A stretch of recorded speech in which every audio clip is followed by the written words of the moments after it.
பிதா, குமாரன், பரிசுத்த ஆவியானுடைய நாமத்துக்கு மகிமை உண்டாக. உங்கள் யாவரையும் அன்போடு CSI சென்ட்ரல் சர்ச் சார்பாக வாழ்த்தி வரவேற்கிறேன். ஆண்டவர் உங்களை ஆசீர்வதிப்பாராக. இதனாலே கூட NMS மூலமாய் இப்படிப்பட்ட இந்த ஊழியத்தை செய்கின்ற NMS ஜெனரல் செக்ரட்டரி அனைவருக்கும் மத்திய ஆலயத்தின் சார்பில் வாழ்த்துதலையும் நன்றியும் தெரிந்து கொள்கிறேன். அன்பானவர்களே, இதனாலே கூட இந்த தியானத்திற்காக நம்ம கொடுக்கப்பட்டுள்ள பகுதி மத்தேயு 8ஆம் அதிகாரம் 26ஆம் வசனம். இதற்கு தலைப்பு கொடுப்பேனால், எல்லாவற்றின் மேலும் அதிகாரம் கொண்டவர் இயேசு. எல்லாவற்றின் மேலும் அதிகாரம் கொண்டவர் இயேசு என்ற தலைப்பு கொடுக்கப்பட்டிருக்கிறது. அதற்கு ஆதாரமாய்தான் மத்தேயு 8:26 சொல்லப்பட்ட வார்த்தை.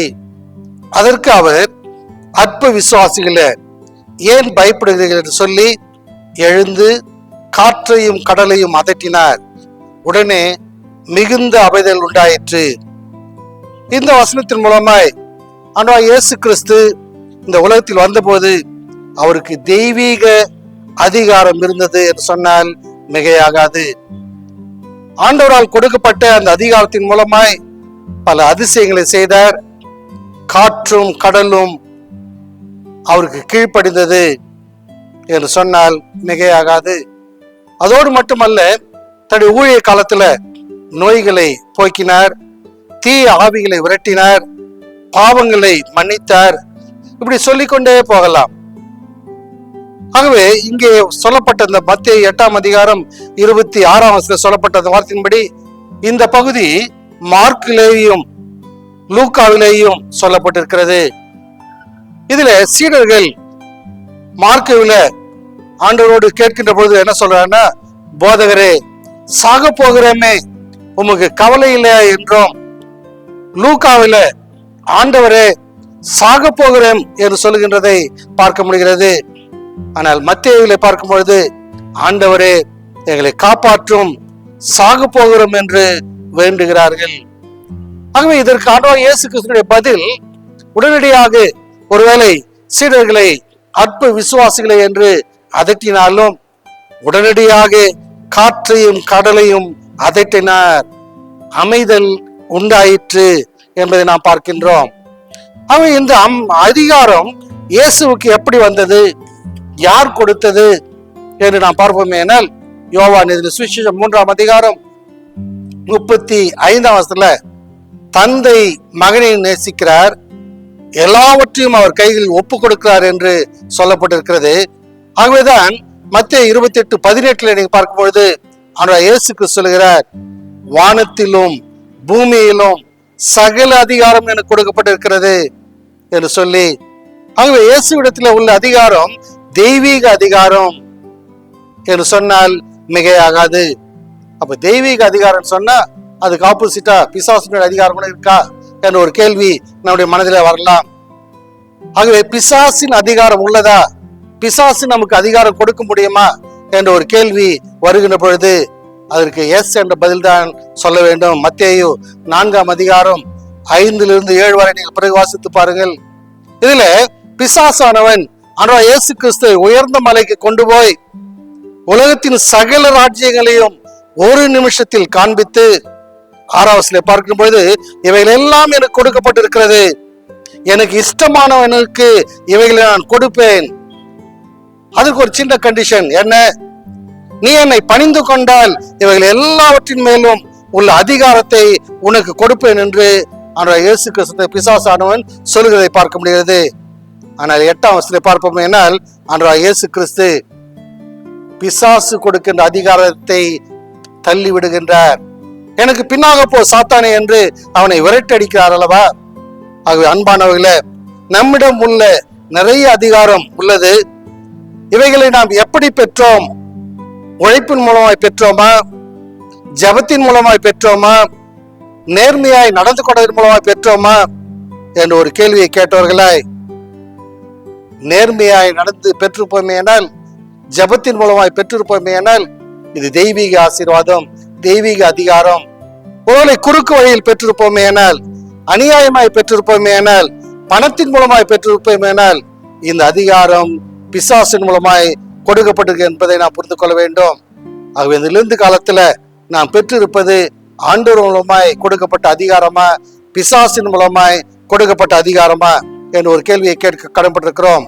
இரண்டாவதாக, இயேசுவானவர் தான் தந்தையிடம் பெற்ற அதிகாரத்தை எப்படியெல்லாம் பயன்படுத்தினார் என்று பார்ப்போம். என லூக்கா 4:32 சொல்லப்பட்டிருக்கிறது. அவர் சோதிக்கப்பட்ட பின்பு கலிலேயாவில் தன் ஊழியத்தை தொடங்கின போது மக்கள் எல்லாரும் சொன்ன வார்த்தை 32ஆம் வசனத்தை எடுத்து பாருங்கள். அவருடைய வசனம் அதிகாரம் உள்ளதா இருந்தபடியால் அவருடைய போதத்தை குறித்து ஆச்சரியப்பட்டார்கள். ஆகவே ஆண்டவராகிய இயேசு கிறிஸ்து எல்லாவற்றின் மேலும் அதிகாரம் உடையவர் என்றால் மிகையாகாது. அதை 3 பகுதியாக பிரிப்போம். எனால் முதலாவதாக அத்தாரிட்டி ஓவர் நேச்சர், இயற்கையின் மீது அதிகாரம். அதைதான் நாம் வாசி கேட்டோம்.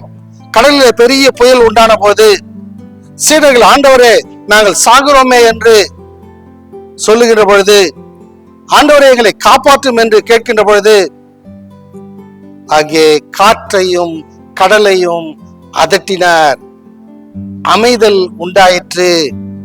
ஆகவே அதை பார்த்த சீஷர்கள் சொன்ன வார்த்தை, எல்லாம் ஆண்டவருக்கு கீழ்ப்படுகிறது என்று சொல்லி, இவர் எப்படிப்பட்டவரோ, காற்றும் கடலும் இவருக்கு கீழ்ப்படுகிறது என்று சொல்லி அங்கே அவர்கள் ஆண்டவருடைய அதிகாரத்தை சொன்னார்கள். ஆகவே கர்த்தருக்குள் அருமையானவர்களே, ஆண்டவர் இயேசு கிறிஸ்து இயற்கையின் மீது அதிகாரம் உடையவர் என்று சொன்னால் மிகையாகாது. இரண்டாவதாக அத்தாரிட்டி ஓவர் ஈவில், பிசாசின் மீது அதிகாரம். லூக்கா 4ஆம் அதிகாரம் 33 36 வரை. ஜெபாலயத்தில் அசுத்தாவி பிடித்திருந்த ஒரு மனுஷன் இயேசுவை பார்த்த உடனே 34ஆம் வசனத்துல, உம்மை இன்னார் என்று அறிவேன், நீர் தேவனுடைய குமாரன் என்று சத்தமிட்டான்.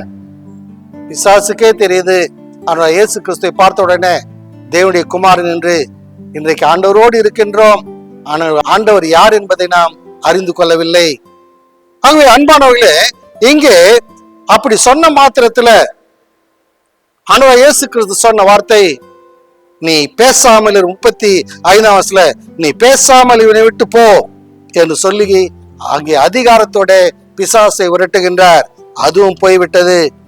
36ஆம் வசனத்தை பார்க்கும் பொழுது அதை பார்த்த மக்கள், இது என்ன வார்த்தையோ, அதிகாரத்தோடும் ஆவிகளுக்கும் கட்டளையிடுகிறார், அவைகளும் இவர்களுக்கு கீழ்ப்படுகிறது என்று ஆச்சரியப்பட்டார்கள். ஆகவே அன்பானவர்களே, ஆண்டவர் இயேசு கிறிஸ்து பிசாசுகளின் மீதும் அதிகாரம் உடையவர் என்று சொன்னால் மிகையாகாது. மூன்றாவதாக அத்தாரிட்டி ஓவர் அவர் லைஃப்ஸ், நம்முடைய வாழ்வின் மீது அதிகாரம் உடையவராக இருக்கின்றார். மத்தேயு 8:22 நீங்கள் பார்க்கிற பொழுது, இங்கே ஒருவன் நான் போய் என் தகப்பனை அடக்கம் செய்து விட்டு உம்மை பின்பற்றுவேன் என்று சொல்லும் பொழுது ஆண்டவர் இயேசுக்கு சொல்லுகின்ற வார்த்தை, மரித்தோர் தங்கள் மரித்தோரை அடக்கம் பண்ணட்டும், நீ என்னை பின்பற்றி வா என்று சொல்லுகின்றதை நாம் பார்க்க முடிகிறது.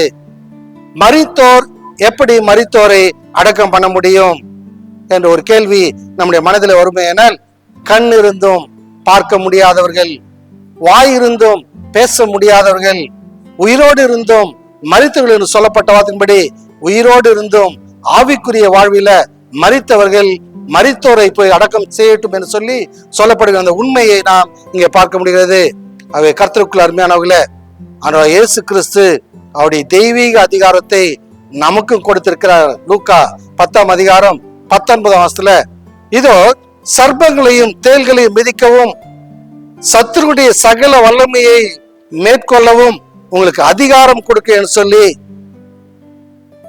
ஆண்டவர் நம்முடைய வாழ்வில நமக்கு அதிகாரம் கொடுத்து நம்மை இந்த ஊழியத்திலே பயன்படுத்துகின்றார். ஆகவே கர்த்தருக்குள்ளார்ந்த காலங்களில ஆண்டவராகிய இயேசு கிறிஸ்து எல்லாவற்றிற்கு மேலும் அதிகாரம் உடையவர் என்று சொன்னால் மிகையாகாது. இதனாலே கூட ஆண்டவர் இந்த லெந்து காலங்களில நம்மை வழிநடத்த வல்லவராயிருக்கிறார். தேவன் தாமே இந்த வார்த்தைகளை ஆசீர்வதிப்பாராக. ஜெபிப்போம். எங்கள் அன்பின் தகப்பனே, இந்த லெந்து காலம் மனம் திரும்பதின் காலம். அப்படிப்பட்ட இந்த மனம் திரும்புதல் காலத்துல நாங்கள் ஆவிக்குரிய வாழ்விலேயும் வளர்ச்சி அடைவதற்கு எங்களுக்கு கொடுக்கப்பட்ட கிருபையினால் நாங்கள் கேட்ட சத்தியத்தின்படி எல்லாவற்றின் மேலும் அதிகாரம் கொண்டவர் நீர் மாத்திரமே என்பதை நாங்கள் உணர்ந்து அந்த அதிகாரத்தை எங்களுக்கும் கொடுத்திருக்கிறீர். நாங்களும் உம்முடைய ஊழியத்தை வல்லமையாய் செய்ய எங்களை உம்முடைய ஆவியால் நிரப்பும்படியா ஜெபிக்கின்றோம். தொடர்ந்து உம்முடைய கரம் எங்களோடு வழிநடத்த வேண்டும் என்று ஆண்டவராகிய இயேசு கிறிஸ்துவின் கேட்கும் நல்ல பிதாவே, ஆமேன். தந்தை, மைந்தன், தூயோட ஆசீர்வாதம் நம் அனைவரோடும் இன்றும் என்றும் சதா காலங்களிலும் ஆசீர்வதிப்பாராக. ஆமேன்.